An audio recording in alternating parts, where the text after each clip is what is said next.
everyone. My name is Rick Herman. I'm co-hosting this with Jim Moran, our guest, our speaker. And today our topic is enhanced internal auditing, getting more payback from your audits rather. Jim, so next slide. Oh, yes, thanks. Just a little bit of housekeeping here. Everyone is muted and the video is off, meaning we can't see your video. However, the chat box is live, so feel free to ask questions during the presentation, and we'll try to relay those to Jim and he'll answer them for you. We will be conducting polls and sharing the results in real time, so we hope you'll participate in those. It'll give us a sense of what the group thinks and some immediate feedback. In addition to the in-process or ongoing questions, we will do a Q&A at the end, again using the chat box. And then even though this is a 45-minute presentation, if you would like, Jim will stay after the webinar if you have any very specific questions about your own situation. And then if you'd like to review the webinar again, we will provide you a link to the recording, and hopefully that'll arrive shortly after the webinar. Next slide. Okay, so today our presenter is Jim Moran. Many of you do know, but if you do not, Jim is president of simplifyiso, which is the sponsor of today's webinar, and also the Learning Alliance. Jim has been teaching business professionals since 1977. He holds a master's degree in education and has used that to, in the ISO world, to help implement ISO standards since 1992. And he's done that with a variety of Fortune 500 companies, as well as small to medium-sized businesses, and even governmental entities, such as the governments of Canada and Africa. And with that, I'd like to turn it over to Jim to start the presentation. Thank you very much, Rick. And it's good to see so many familiar faces today, lots of visitors, even from around the world, actually. We have Kassem joining us from the Middle East and a couple other locations in Europe and South America. It's just great to get everybody together today, and I hope you're all surviving the current situation as well as possible, maintaining your mental stability. And what better way to maintain mental stability, I've always said, than talking about ISO topics. So we're going to be talking today about updates to ISO 2011-2018, how they might help you or impact you. I just did a remote audit last week, Monday, Tuesday, Wednesday, with a client near Toronto. Talked about layered process auditing, generation auditing, supply chain audits, if any of you are involved with any kind of supply chain. And then we've seen a phenomenal impact on the supply chain over the last couple of months. And then just to finish up with, I'm just going to give you a quick look at the checklist that we've developed over the last 5 or 6 years to help with our audits. So let's get going. We'd like to have a poll. I think you got a poll ready to start there, Rick, if I'm not mistaken. And yes, there we go. This is the first one that's poll 6. If you could go back to poll 1, there we go. Thank you. I think if you just click on the screen, yes, excellent. Thank you so much. Thanks for participating, by the way, everybody. And it's pretty exciting, the miracles of modern technology. And we've got a small group that do them weekly. Just let me know when you're ready to stop the poll, Rick, if you will just do a quick countdown, and then everybody. Yeah, we've got 29 out of 35. If no one else is going to vote, I'll give them another few seconds just to vote. All right, end the polling, and here are the results. Thank you. I notice we've got some more participants. Rick, is it possible they need to be let into let in from the waiting room? And actually could probably turn off the waiting room so they don't have to. Yeah. Great. Thanks. So I see a few of them. A few of you are doing them weekly and some monthly. Looks like the majority, it's annual for the majority. And that's great. typical. That's what we likely see. And what was in the chat box for the others, Rick? Uh, Let's see. Polls not visible. The polls should be visible now. Try clicking on the polls at the bottom when you move your cursor. okay, So send me a note. Can everybody see the poll? I guess that's the question. If you can't, send me a quick chat. good. And Nope. Tom says he cannot see the poll. I'll relaunch it if you want, or let's see what we need to do for the next one, Tom. If you can hang on for us, or maybe you could type in how often you do internal audits, and then we can head out from there. Thanks. So we'll check that next time, and maybe Rick, you could do one last check to see if or anybody. by the way, Tom's saying Elizabeth's saying every 3 years auditing to cover all the process. Okay. Tom says he's on the web interface, not the app, which may affect things. So maybe the web interface is causing the Okay. not seeing the polls. Okay, we'll stop the polls here. Okay. Thanks.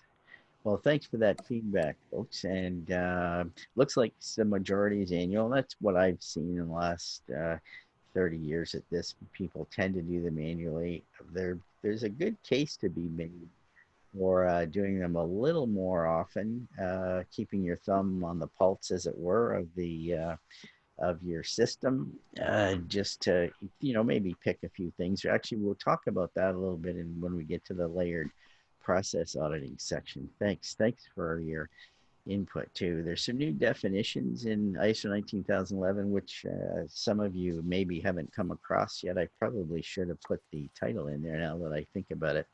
It's the guidelines for auditing management systems. It started out as ISO 10011 parts 1, 2, and 3 back in 1987. And then when 96, 14,000 was released, when that happened, they created another document called Guidance for Auditing Quality and Environmental Management Systems. And that was the title up until 2011 when they called it Guidance for Auditing Management Systems. And then they just updated it 2 years ago with the high level structure and with the uh, implementation or the inclusion in 2015 standards of risk and customer focus, context, those kind of things. So some of the new definitions are combined audit, which is an audit carried out at a single auditee on two or more management systems. I've seen this integrated system concept grow over the last 4 or 5 years quite quickly.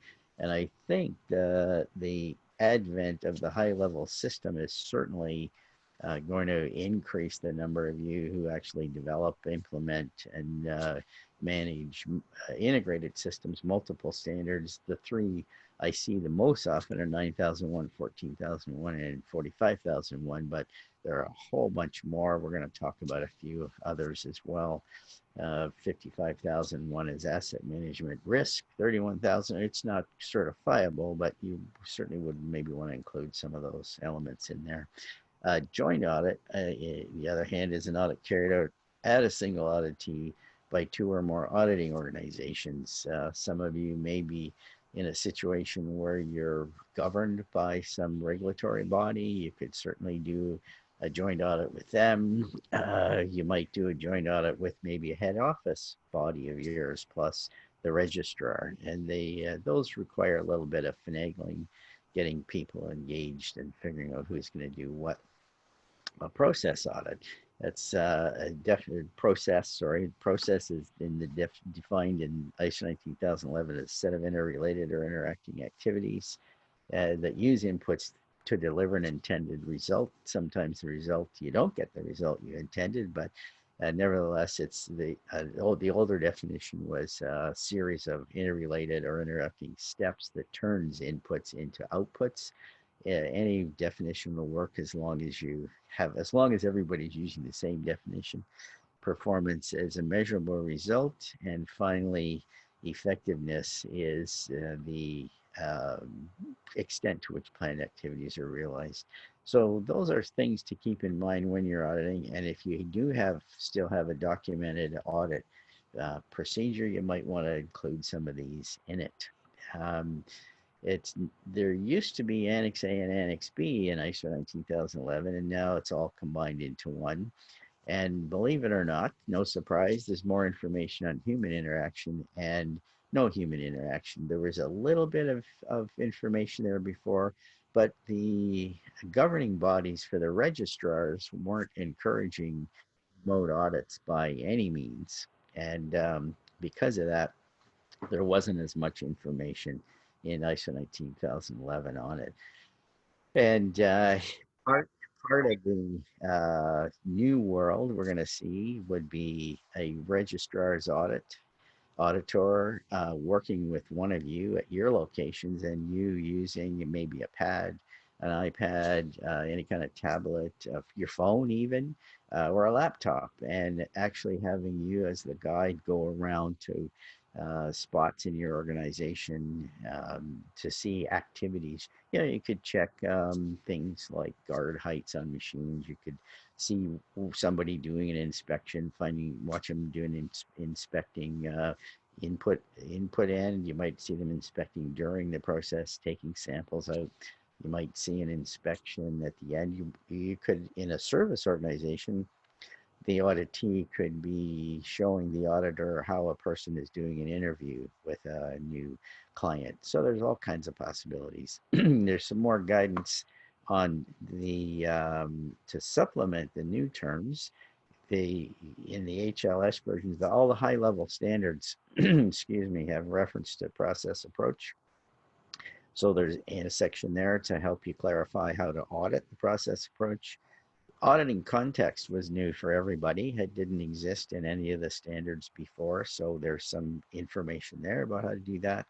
And leadership, we have a form on our platform, or the simplifyiso platform, where we've actually created a form for leaders to fill in on those 10 requirements, A to J and 5.1.1 in ISO 9001.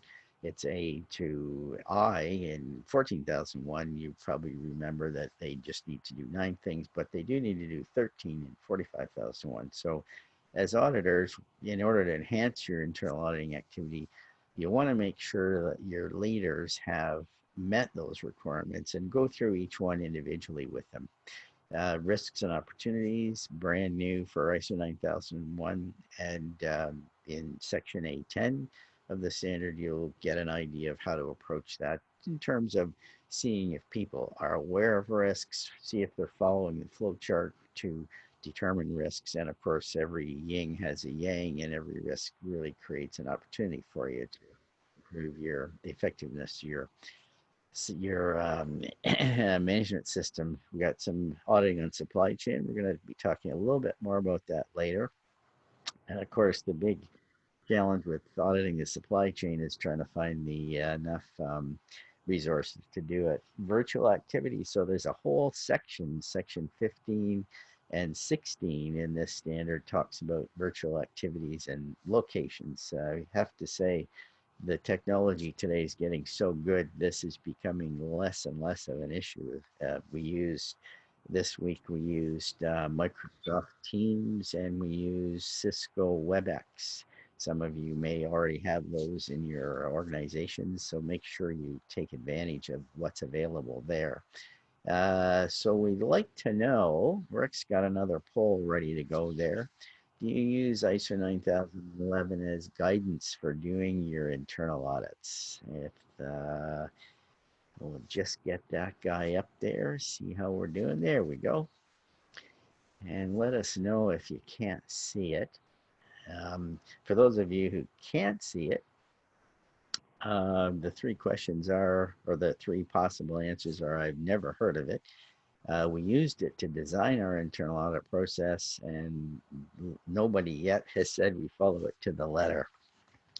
Maybe while people are answering, for those of you who haven't seen it, the first section, section 5, is on planning the audit program. Section 6 is carrying out an audit, and section 7 is qualifying auditors to do internal audits. Good. I'm kind of happy to see nobody's following it to the letter. It's a pretty massive document. Looks like there might be some chats coming in. Are there? Nope. Oops, sorry. I'll go back here. Get back. There we go. And what do you think, Rick? Should we, we've got the poll closed. So it looks like 65% used to the design. Excellent. And 35% haven't heard of it. So now you've heard of it. It's available any place you buy your standards online. You can definitely check it out. Again, it's not a set of requirements, it's a guidance, and there's a difference. If it's requirements, you can get certified to it. If it's guidance, it's only guidance in the sense that, here's some ideas, here's something to think about. It uses the word should all the way through, and the all the other standards you're familiar with use the word shall, and then you can get certified to them if you, and that's actually something to look about. Another way to enhance your audits, start looking for the word should in your procedures, and if you find the word should, you'll discover quite quickly that it is auditable. Looks like there's still some more people coming. Thanks. If you could let them in, Rick, that'd be great. Thanks. Remote auditing. As I said, we just did one this week, Monday, Tuesday, Wednesday. It was a 3-day audit. I did find it quite interesting because, well, first off, it saved the client some money on expenses. And with the expense, not only expenses, it saved time. I've got less harm to the environment. I mean, I only had to drive a couple hours to get there, but when we think of how many millions of miles are logged with auditors jetting off to remote places to do audits, there's lots of advantage to keeping people home. I mean, the current situation is also an excellent example of how much we can protect things, how much we can not only protect the environment but protect people.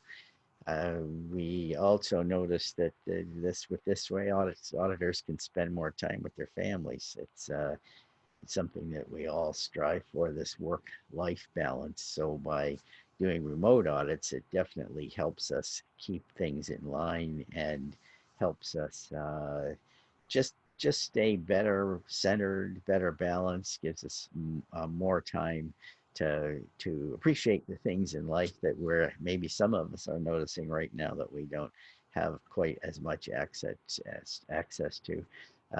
Remote locations are more reachable, more easily reachable to a point. Some of you may be living in an area in the world. Southern India, for example, has pretty good internet activity, and and every country I've been to over there and talked to people over there, we found that for the most part, things are coming along quite nicely. It's definitely infrastructure is definitely something all the organizations that I've been working with have been developing and are continuing to develop.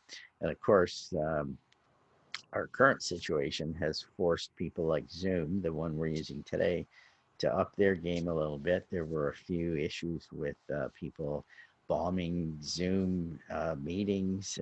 They've increased their security, so it's continually getting better, and of course it always will. Um, the audit team, it turns out, can be more efficient. Um, it's there are fewer distractions, so there are pluses and minuses. Most of us who have been doing this for years really love the interaction with humans. You can see more things around the periphery when you're actually on site, but it certainly isn't impossible if you have a good working relationship with the person who you're auditing. You can work with them and have them show you, say, the storage room, have a look at the place where you're keeping hazardous goods, maybe have them pick a few products up and show you some expiry dates if things have a shelf life, show how things are being stored, maybe in some warehouse areas. Uh, Even, and again, for a service organization, as I said, if we're a consulting firm, you can review consulting contracts online, of course, you just share the screen and open up some files. Then for interviewing somebody, let's say you're a personnel agency and you're trying to hire some new people or get some new people on board, you could actually have someone showing you the interview that the person's either doing live. You have to get permission, of course. We still, regardless of the fact that it's an audit or not, we still have to follow all the privacy laws and those kind of rules. But the audit team can work together as well, and you can, as an audit team, you'll be able to decide ahead of time how you're going to share the auditing, and it'd be less likely to have overlaps as well. Jim, a second. Yes. Question from Salim. He says, in remote audit, does the audit team have to be located at the same location? The audit team, no. In fact, the audit I did last week, there were 3 people involved in the audit: the president's vice president, and then the person who pretty much manages the audit system. And they were even in 3 different locations. They weren't even going into their own place. Now, when we get back to normal, the audit team would be in the same location or at their branches, but the audit team, no. Thanks for that question, Celine. The audit team doesn't have to be in the same location. And that'd be a good thing to organize at the front end as well. Get the audit team to decide who wants to host the meeting. In this particular case, Rick and I are both hosts or co-hosts here, and if your organization, make sure, if you're thinking of doing this, especially if you're going to be doing audits and you're going to be using different people, make sure that your software that you use has that capability. The other thing, there was something else popped into my head there. Oh, yes. If you have the client, if you're the auditor and you have the client send you a map ahead of time, floor plan, the 2 of you can say, okay, now I'm going over here, now I'm going over there. So there's lots of things you can do. I mean, I even do that with regular audits when I'm going to be visiting the site, just so I can plan out where I'm going to go. So I'm not going to the northwest corner of their property, then the southeast corner, and then the north. So it helps, it'll help you get organized as well. And it can kind of make the thing come to life a little bit more for you as well. Thanks. Jim, hang on a second. Yeah, any other questions? Yeah, Jim, there's one question Yeah. from VR. He says these days the high quality digital Matterport camera is being used to obtain 3D measurable results in real estate. For Oh, example, wow. can we make use of this in our remote audits? And I know BSI is using virtual headsets essentially to give sort of a, an in-process or Yeah. spatial kind of view. Thanks. That'll definitely be, as that technology explodes, and of course the current situation is going to push that kind of development along probably exponentially. Thanks. Any other questions on the auditing there, Rick? Well, I have one just to follow up. I assume most of these are going to be recorded, so the output from the video would be recorded as well. Good point. So you'd have that as part of the audit record if you did that. We didn't do any recording this week, but we certainly could have. We recorded what we saved, and I used my checklist, my ISO Simplify ISO checklist that you're going to see later. And I had it to the desk here to the right, and I was filling in notes just as if I were there. Then I scanned them all at the end and submitted them with the audit report and the attendance report as evidence for the registrar that the audit happened. This was an internal audit that I was doing. Thanks. All right. Thanks very much. Technology is getting better. One of the things we did have an issue with was they were using a VPN, and you'll find, again, working from home, using a VPN, it's that extra little chunk in there, and it tended to drop. Probably dropped in we worked 3 hours in the morning, 9 to 12. Then we worked 12:45 to 4:15. So we worked 3 hours in the morning, 3.5 hours in the afternoon, and it might have dropped a half a dozen times, maybe once an hour, sort of thing. But without a VPN, with a simpler connection, that wouldn't be an issue. However, if they had been at the location, we wouldn't have been going through a VPN. So that's one thing to keep in mind. Thanks. The process owners might not be as involved when you're doing a remote audit, but with auditor skills, you can certainly develop your ability to get them involved, but that is something to be aware of. And then you want, if you want to see X to processes underway, then we could either do the virtual you were talking about. That would be pretty exciting. It'll take a little while, but you could have someone hold the phone, point the phone at the activity. You could have them point a laptop at the activity or a tablet of some kind. And storage areas, I mentioned those already. The idea, especially things like hazardous goods, and then again, having people show you some samples of expiry dates if there are any. All right. The other thing auditors need to think about is focusing on conformance and not non-conformances. This is part of what we're going to be talking about in next generation auditing as well. The shift, the shift away from just simply saying, "Are you following the procedure?" to "Are we getting the results?" And auditors, it's one of the complaints or one of the fears, if you will, of people in the remote, just talking about remote auditing, discussing remote auditing. One of the fears is that they won't be able to see problems. Well, remember that the audit isn't about seeing problems. The audit is about finding conformance. So let's see, auditors will need training, not only just on the technology, but getting used to the idea of not being there and trying to develop techniques for interview questions. I'm hoping there isn't a complete shift to pre-recorded or pre-planned checklist. I mean, it could happen. Using a blank checklist and following the flow is definitely a much better way to audit. And in fact, we're familiar with the concept, and you'll see some information about it if you get a copy of ISO 19011 as well. But definitely, just like any other skill, auditors will need training. So we have another poll, Rick. If you've got a minute there to pop that guy up. I know you're out there. I can hear you breathing. Let's, Hang on a second. Hang on a second. okay. Hang on.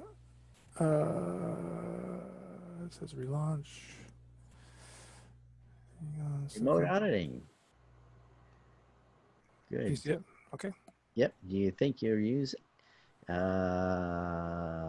Yes. Good. Good. Good. There's 100. There's will insist. Yes, we will insist. That's a. I put this in to remind everybody that you're the customer.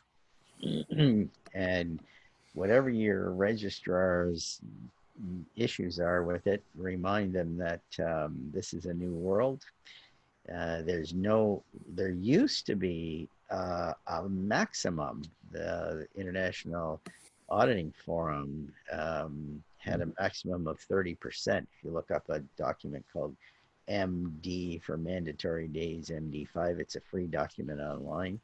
It's the document that registrars use to determine auditing time for all kinds of audits. It needs to be updated for 45,001, but you'll see a graph in there for 9,001 and 14,001. And as I said, they used to have a maximum that they could do, minimum time that they had to spend. And the idea was that they didn't want drive-by audits. Good. Hey, You, Jim, yeah, hang on a second. I got a few questions for yeah, you. yeah, shoot. Um, so Chris asks, does the auditor need to document the objective evidence for conformance, quote unquote, of each element of the QMS? Uh, is the question about each element? Yes, yes. Depends on how you define each element of the QMS. Definitely, you're the for since day one, you've had to audit your entire management system.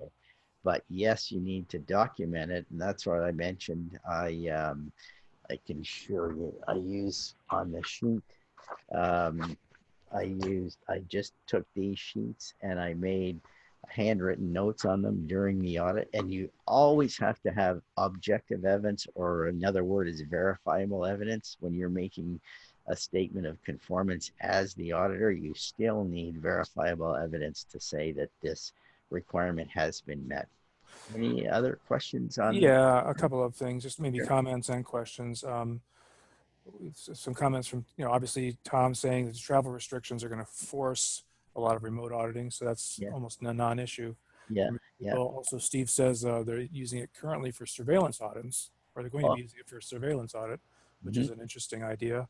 hmm And then there's a comment here: registrar is still raising mandatory on-site time. So even with the remote audits, is that something that's allowed? And Well, registrars can do whatever they want, but as a customer, you can choose whichever registrar you want as well. So I can see the pandemic is going to force some changes to some organizations, and the organizations that won't change will just start to lose customers. They'll probably have to get what's called a sanctioned interpretation from the governing body from ISO in Geneva. They'll likely have to change their document that the registrars get accredited to, ISO 17021. They'll have to probably redo it this year, in fact, or write an addendum to it to allow registrars to, in fact, do 100% remote auditing. okay, Thanks. one other question from Yeah. Steve: what tips do you have for people who prepare for remote external audits from third parties? I've always done them on site. Is there any major differences that I would need to focus on? I guess this is that supply chain issue as well, huh? Yeah. If that's coming from an auditor who's about to do remote audits, uh, definitely get as much information as you can from the auditee. But as I said, even just getting a floor plan would be good. Uh, George Wadaslowski was talking about trying to audit a packaging place that made cardboard packaging. He mentioned how noisy the assembly line was. Good news is you can turn the microphone off. Uh, yeah, go over as many of the procedures as you can that you would be auditing and prepare them as well. Let them know, how you typically would do an audit plan, or if you're the auditee, you'll get an audit plan. Just have things ready in order, have them accessible. Make sure that you've got the all your ducks in a row, if you will, and that'll make it go much more quickly. And you still have time to find everything you need too. Hang Thank on a second. Again, one question from Marcos. Yes, He says, I see a focus on the external auditing. We're going to tackle internal auditing more. yes, Okay. yep. And then Uh, go ahead. for internal auditing, typically you wouldn't do it remotely because it's your own organization. But for internal audits, you could remotely audit your branches from an internal audit perspective. Yeah, thanks. I hope that worked okay. And again, back from Chris, is the auditor doing the process audit need to be qualified as SME in the process being audited? Well, auditors always have to be qualified they always have to be qualified in their area that they're auditing. They have to be qualified in that specific category of the NACE code, or I can't remember what the other code is, but you always have to be qualified, yes. And the more you know about the process, the better audit you can do. That is for sure. Well, just to clarify for me, is there a definition of a subject matter expert? Is there a threshold they have to reach to be qualified? Not that I know of. I've never come across it, but it's an excellent question, probably worth pursuing. That'd be something you could definitely check out with your registrar. You could maybe ask them how they determine qualification, and that's in Section 7, by the way, of ISO 19011. There's a little bit of a hint in there. Thanks. Great question. I'm sorry, comment from Salim in a recent webinar. SGS said that in some cases, SGS will issue a provisional certification for certification audits up to 6 months, and then do a site audit to assure a proper certificate. That's interesting. Good. Thanks for that, Celine. I And think then, they're gonna have to change going ahead for sure. They'll okay, have. one more comment here for Ryder. Actually, as more and more of us work from home now, remote internal audits is very much a sign of the future, even from within. So agreement there. Sorry. Good. Thank you very much. All right, layered process audits. Some of you, again, back to the question about internal auditing. Yes, this is designed for you to improve the effectiveness of your audits internally. This is what it looks like. You'll see down here at the bottom, these are the processes, and group leaders would be looking at the standard workflow, look at materials flow, look at quality. And in this model, you can see over here to the right, this comes from a website called aleanjourney.com. You'll see that picture there. These are done weekly. These are done daily. These are done weekly, and this is monthly or quarterly. You could probably do some of these monthly or quarterly. The weekly, just decide. Again, depends on the intensity and how critical this process we're looking at is to getting the right outcome from your work. And these would be done sort of on the front line. Here, the supervisors at this level would be looking at area flow, how well it's flowing through the area, what's going on in the interfaces. And remember that if you think of the 80-20 rule, Pareto's law of the vital few, 80% of in most organizations, 80% of the nonconformances happen at the handoff. That's another beauty of looking at the workflow as opposed to just looking at the procedure to see if people are following it. Standard work process, look at it maybe quarterly, semi-annually, that kind of thing. Again, you'll see some more details here, and you'll develop a program for yourself. The idea here is to find some things that you want to audit very regularly. And each one of your employees can become an auditor. You wouldn't do the audit and file an audit report every time, but you could do things daily like a checklist. I've got a number of clients that do a daily toolbox meeting or a tailgate meeting. Not the party with the beer and the barbecue, but get together, talk about what's going to happen during the day. Does anybody have any issues with any of their requirements? And they talk, when you get here, you'll see there's 3 or 4 things that happen here. What's the process? What kind of goal are you trying to reach with the process? And if you're hitting it, great. If you're not hitting it, are there any issues that we can help you with today to get it going? So think of the layer being every day, every week or every month, and then monthly or quarterly or semi-annually. That's kind of the whole idea. Very simple, and there's lots of good information here too. And again, you type in layered process audits, you'll see lots and lots and lots of references. They review the same key operational controls to ensure sustainability. This is the whole idea. I've often in internal audit classes that I've taught ask people, would they get in their car and close their eyes and on the way home say, I'm going to open my eyes every 5 minutes? No, you wouldn't. You're constantly assessing your driving. You want to stay within the lines. You want to do corrections before you're off in the ditch or before you're in the headlights of an oncoming Mack truck. So uh, with layered process audits, you're looking at things more often. You have your thumb on the pulse better.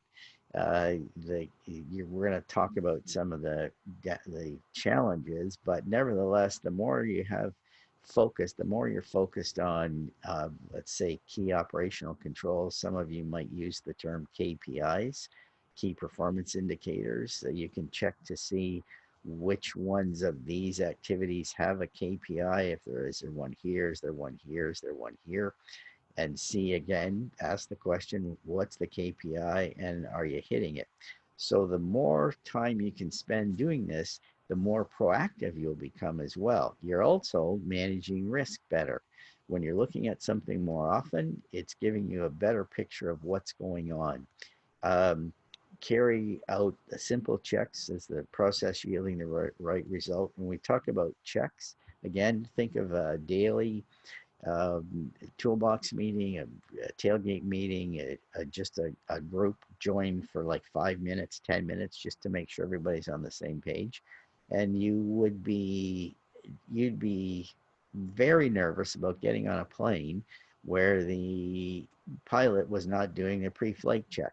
So even though it's routine and it's mundane and it might look like a pencil whipping exercise at some point, it's still worthwhile in terms of getting people all on the same page. And of course, if you put some conversation in it and let people help each other, let people learn from each other, it can add some value to it as well.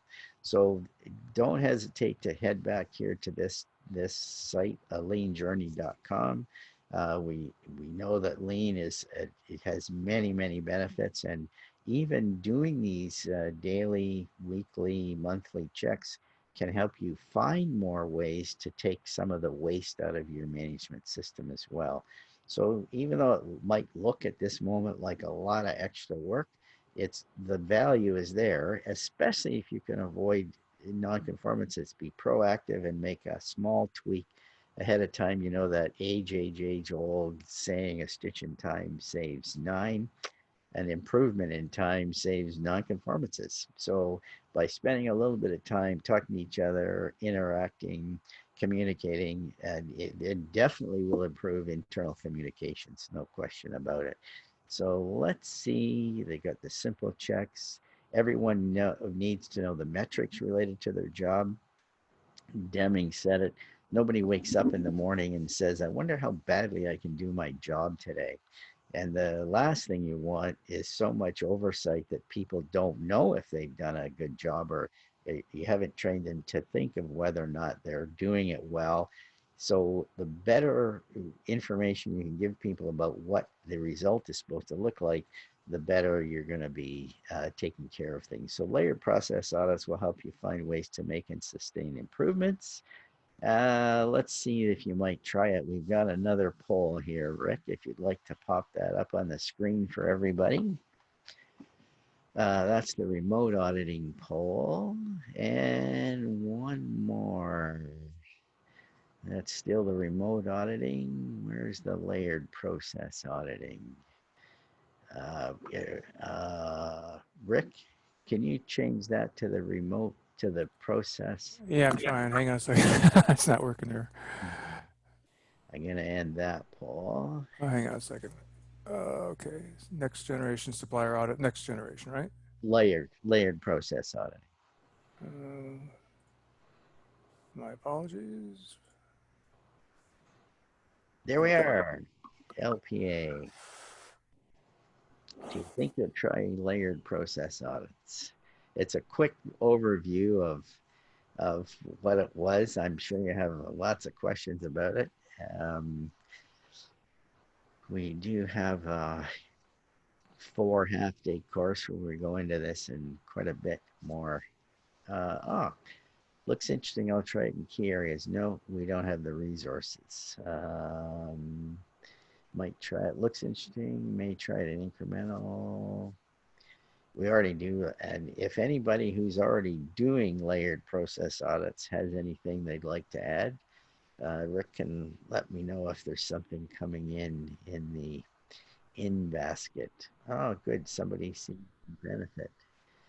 Somebody just joined. They must, maybe they were off by an hour in the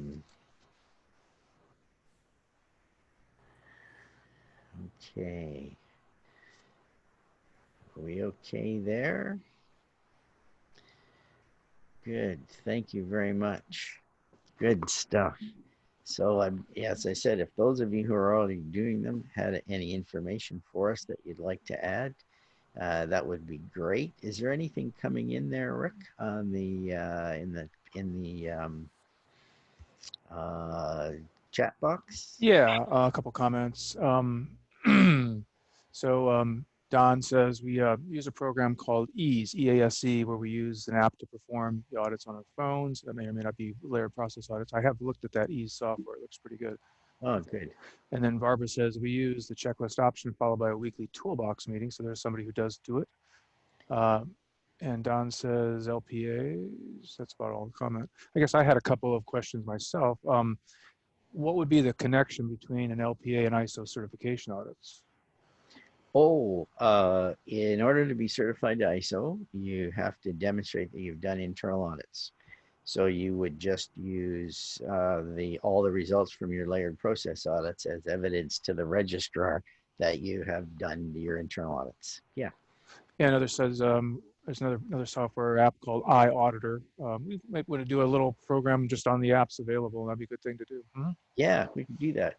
Probably spend one of these days. And I apologize for running a bit late. We're at 12:45 now. So we might, if some of you have a hard stop at 1, we'll get through the material for sure by then. Just might not have as much time, but again, I'll wait. Yeah, Jim, I'm sorry, one more. Yeah. Chris was mentioning, I don't find the layered process audit in ISO 19011. Are you missing something? It's not a part of ISO, is it? It's not described in ISO 19011, no, but I can tell you, Chris, there are thousands of articles online. Just type in layered process auditing, you'll be overwhelmed. Well, So I just want to, Jim, you and I were talking about this. I mean, some of the stuff we put into this webinar is not ISO, but quite frankly, would try to bridge the gap between people who just sort of want the certificate hanging on the wall and people who can actually use, ISO principles and related principles in improving daily quality. absolutely. And anything you can do to enhance your management system will give you more payback on your investment. It costs you a lot of money to have a system, costs money to be certified for the registrar and all that stuff. And it's important that you have to make a decision. It has to be a strategic decision by top management. Yes, we're willing to invest the money because we know we're going to get a multiple times payback out of it. Thanks. So this is a paper we use in the training course, Next Generation Auditing. It's easily available. Just type in Next Generation Auditing IRCA, International Register of Certificated Auditor, just Next Generation Auditing IRCA. And what it's done is it's tried to give auditors a picture of how the world of auditing changed when the 2015 standards came out. And some of you might have known that ISO 27001 information security actually came out in 2014, ahead of 9001. But in it it focuses on is this process working, as opposed to are you following the procedure. Nothing wrong with following a procedure as long as the procedure is well written and has taken into account the circumstances that a person's typically working under. The bad news is when people get into trouble for not following your procedure because they've actually found a better way to do it. So the focus on following the procedure actually inhibits innovation, inhibits people experimenting and trying to find ways to improve the system. So by shifting the focus to the outputs and are we getting the results we want, we're actually improving the effectiveness of the system as well all the time. Is this working? Is the key thing here. And you'll see in the article when you read the paper, we need to get the boardroom involved with internal audits. In fact, I often recommend to people who take the auditor training that I give either through BSI or other registrars, ask top management what they want out of the next internal audit. And it starts to make them aware that they are part of the organization. You'll also notice in clause 5.1 of all the standards that top management is responsible for the effectiveness of the management system, and getting them involved, getting in through this next generation auditing approach definitely helps them meet those requirements. We do an exercise in the training, excuse me, and we have people read the document, and then they create this little presentation in the training. You'll notice that this particular group noticed when I asked them to pick out the 3 things in the document that pops out at them. Senior management, it shows up here. Role of the auditor is changing from you're actually getting past auditing and starting to assess things. It also talks about don't just audit the procedure, the documented part of it. Check the process. And this has a little discussion of process versus procedure. I have a video on that as well on the YouTube channel. So you can see that senior management wants to get accountability going, ownership of the system, different things like that. This was another group here, same exercise. And up here, you can see difference between management and the auditor. That you can't read that very well. Process versus procedure showed up again. Risk-based thinking. So even though it was a different exercise, similar groups. And in this one, you'll see senior management employing QMS and embracing culture, changing role of the auditor, future of auditing.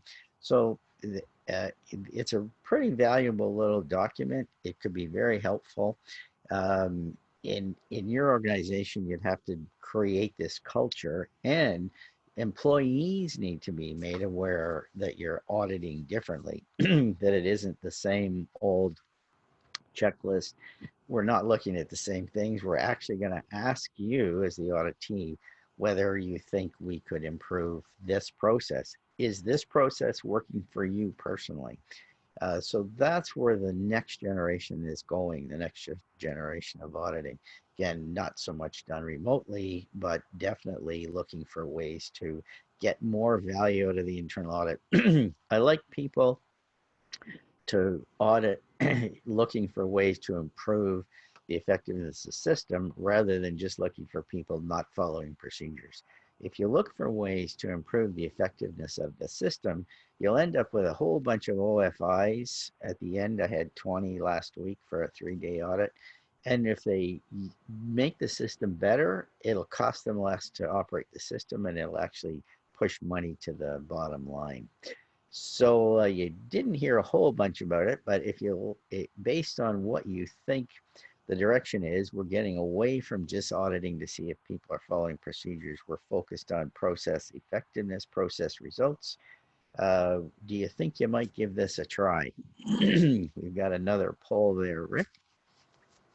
Next generation auditing. I'll just keep talking a little bit about it while we're getting the poll up. That's the layered process auditing one. The next one,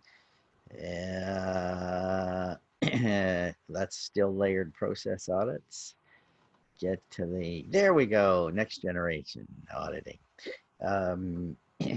Getting into the boardroom is important too.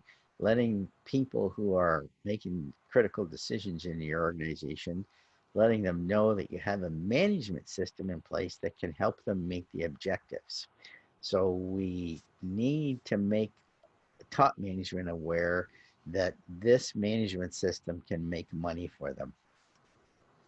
Got a couple like to learn more about it, can see the benefits of focusing on results. This is good news. And I'm hoping those few that are still using checklists that audit for following procedures have maybe had a little light bulb go on today, seeing if perhaps there could be some advantage to looking a bit further. All right, we can close that one off. Thank you very much. 60, I can see the benefits of focusing on results. This is great news. I mentioned we have a 4 half-day course, and we go into this in quite a bit of detail. We actually do that exercise that you saw the results of and put you in groups inside in Zoom. We can make up rooms, can see the benefits. Good. So we've had a little light go on there. Supply chain audits, big deal these days. If you can see this title here, BSI-white paper-risk-base supply chain auditing, and you'll have it in your the recording too if you review it. We did a webinar, a BSI webinar, and they gave this away as this white paper away. It's available free at that location. Just type in BSI white paper risk-based supply chain auditing, and we can clearly see the advantages today in our current situation, where if you go beyond just looking for the cheapest price and look for stability of supply and so on, it can change perhaps the person you choose. But there's some more BSI. When you type in that, I'll just get back to that address again, BSI white paper risk-based supply chain auditing. You can see risk versus resilience, case studies, 360s, pharmaceutical supply, and so on. So most of the organizations I work with don't do supply chain auditing. They typically don't have the resources to do it. But now, if we with the current push, we are getting to more virtual, many activities more virtually. You might see some opportunities here to audit some of your suppliers virtually. This is the main thing over here on the left. Use your contract as the audit criteria. Look at human resources requirements if they do design for you. Obviously, number one with most people is on-time delivery, or two, sometimes price is number one, but delivery and price combination. Who are they purchasing from? What's their supply chain look like? How do they do inspecting of incoming products? What's their production process? Do they look after their people and the environment, health and safety? Are they doing quality audits? Do they have any key performance indicators? How do they monitor them? What do they do? And what have they got in place? I guess quality audits is important. I always have my clients ask about risk management. What do they do for me as the purchaser? I'm their customer. What do they do for me if something goes wrong? Do they have a way to formally address a nonconformance? They don't have to be ISO certified, but if they aren't, do they have a nonconformance process in place? And we've got another poll there, Rick. Supplier audits. Would you consider doing supplier audits now? That's the next generation audit. Next one, we can close that one. That's closed. Let's get you to put up the supplier audits. Fabulous. There we go. Thanks. Way to consider doing supplier audits. I'd be quite fascinated to see how many of you are doing them now. Oh, that says poll closed. Rexall relaunch poll. There we go. Will you consider doing supplier audits? If you could just check on those. Fabulous. We will consider auditing our bigger suppliers. That's usually the first line of attack is the larger suppliers. Benefit from expanding our efforts? No, we don't need to. Well, so far, no. Oh, we have one. No, we don't have the resources. Maybe for that, maybe for the person who feels they don't have the resources, maybe this advent of more virtual activities would help you a little bit. And bigger suppliers could benefit from expanding our efforts. No, we don't need to. Good. A lot of service companies don't need to. They don't have the need for. Good. Yeah, thanks. How's that looking? Guess we can, whenever you're ready, Rick, you can close that one. And share the results. Can we have a look at the results? Sharing the results. We can see what people are doing. There we go. Thanks. So 44% do them now. And for those of you who are sort of sitting on the fence, you can see almost half the people today are doing them. So there's some value out there. And then 22% consider auditing the bigger suppliers, could benefit from expanding. Good. So I think that was helpful. Maybe we'll open up those of you who don't have the resources. As I said, maybe you can start thinking in terms of virtual audits could get you there. Thanks. And we're just about ready to wrap it up.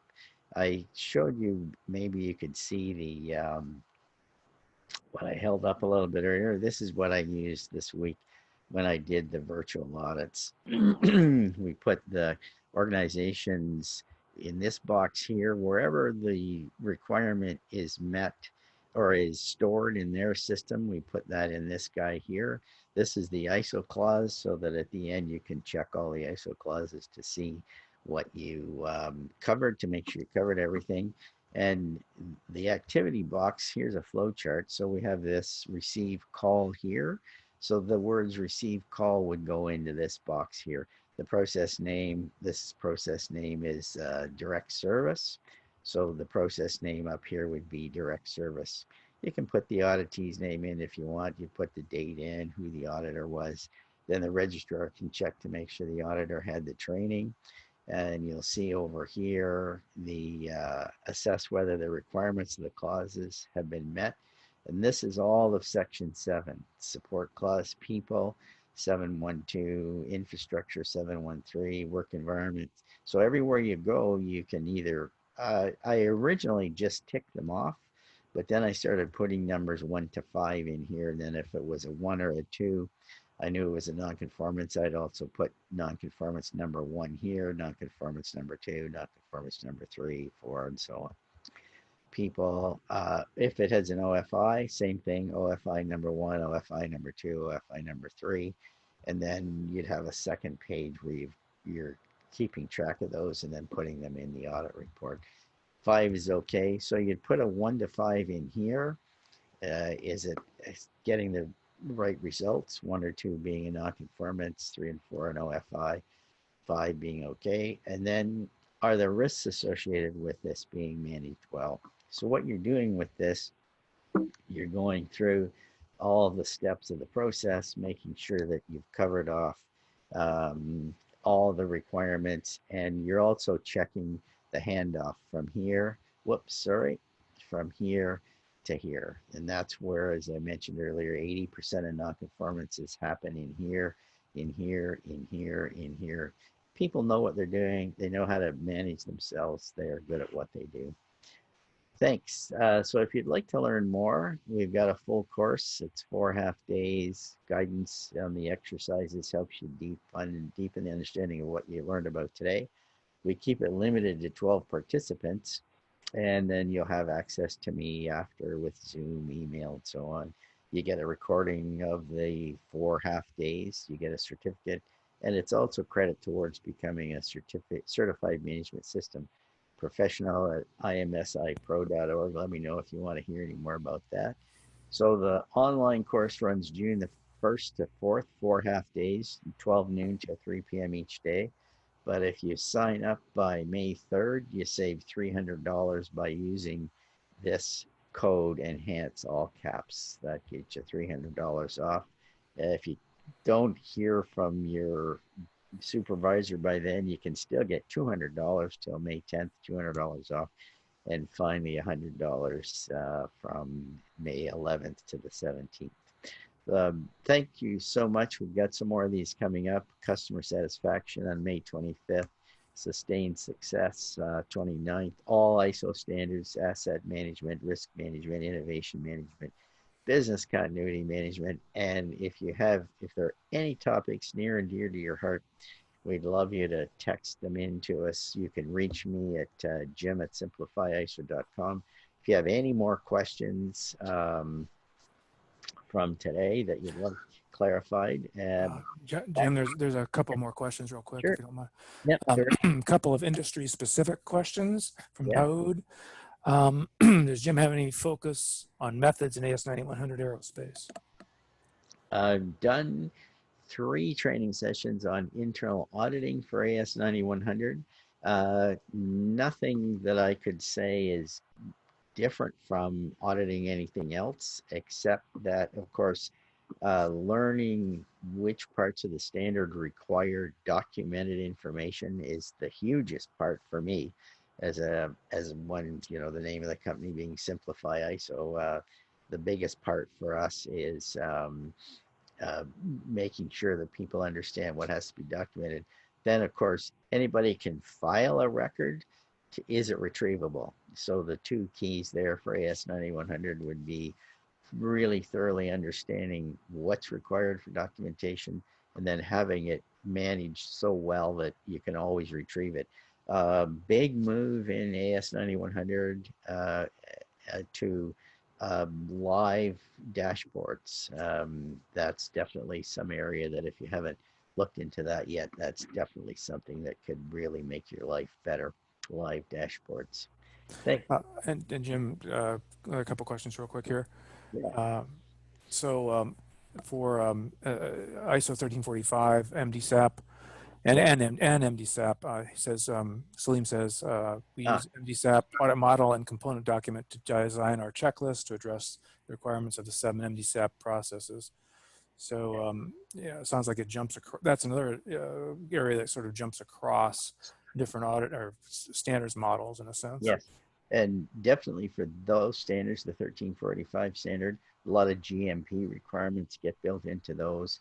And that standard checklist would be somewhat helpful, very helpful actually, especially ticking off. The challenge is to make sure that the auditee understands what they're responsible for. And that's again where you could shift the focus to, yes, we've got all the detail in here, but are you getting the results you want? Thanks. Couple comments here. Just want to get them in Yeah. back to the audits. Audit software, audit apps is as we use, Darwood again says we use a new app called Audits IQ, which connects the equipment to automatically trigger an unscheduled audit to begin. It's very convenient. Please include in the app discussion. I think that would be very good. And then Yeah. a discussion point from Steve back to the subject matter expertise idea. He says, in my experience, I don't always use SMEs for process audits. First, the SME is usually in charge of the department for the audit, so they can't really audit their own area, which makes sense. Right. Second, they approach it with much more effectively because they stay at the procedural level. This also helps because they do not have the bad habits that apply to the audit, sort of like an outside point of view. I get that too. Yeah. Yeah. Therefore, we catch a lot of nonconformance because we do not know the process. Lastly, third-party auditors are usually not SMEs in every business they audit. That's another reason I follow that mindset. Makes a good point, I think. Yeah. And of course, as far as auditors being SMEs, not every auditor can be a subject matter expert on absolutely everything in the world, of course.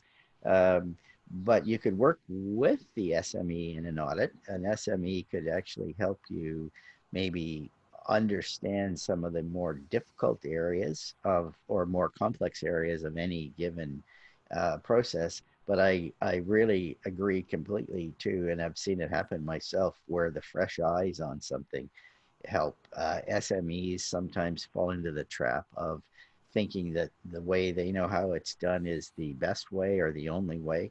So absolutely. So I bet you could, with a little practice, a little soft gloving, what's the word? Kid gloving, you could probably make a really nice hybrid of using SMEs for the really difficult parts, but also tempering what they're talking about with what your own reality is too. Thanks. Wow.